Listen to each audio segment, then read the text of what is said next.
Have you ever been completely alone on a dark, flooded road, only to realize you aren't actually alone at all? What happened to me that night shouldn't be possible, and the police report proves it. The rain was coming down so hard I could barely see the road ahead of me. I checked my phone for the 10th time, but the signal had been dead for miles. Through the blur of water, a flickering red sign appeared, a rotting, abandoned motel. I pulled under the sagging awning, just needing to wait for the storm to break. I hadn't even cut the engine when a pair of blinding high beams filled my mirror. I shielded my eyes, the glare so intense it felt like it was burning through the glass. A massive, muddy black truck was idling inches from my bumper, looming over my car. I stared back, trying to see who was inside, but the windows were a pitch-black void. The truck's engine revved, a deep mechanical growl that made my entire dashboard vibrate. My knuckles turned white as I gripped the shifter. I knew I had to get out of there.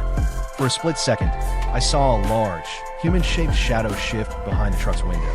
I floored it, peeling out into the rain, but I could hear him roaring right behind me. I hit the gas, but no matter how fast I went, he stayed right on my bumper. My heart was hammering in my throat. I couldn't stop checking the rearview mirror. Then he did the absolute worst thing possible.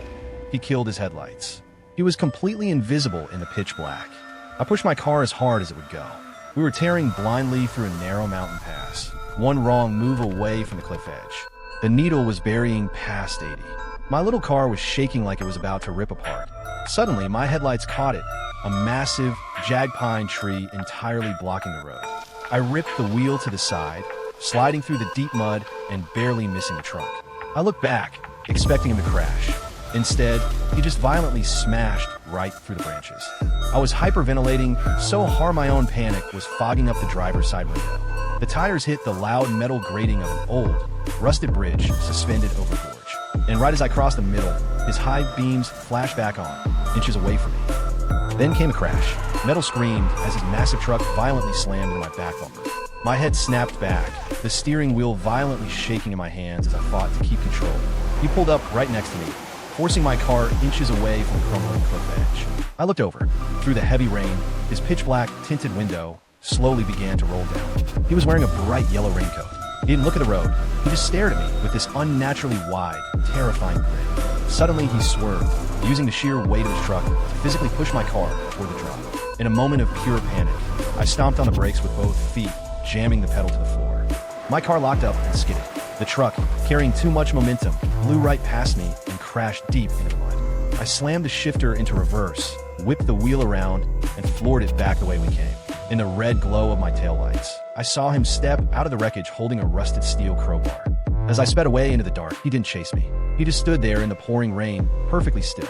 The last thing I saw before the darkness swallowed him was him slowly raising a muddy, yellow-gloved hand, waving goodbye. Through the blinding rain, I finally saw it, a glowing neon sign cutting through the darkness. My car was screaming, steam pouring from the hood as I limped into the lot. I threw it in a park, right next to a marked sheriff's cruiser. I was safe. I checked my mirror one last time. The highway behind me was completely empty. My legs gave out the second I opened the door. I was freezing and shaking uncontrollably.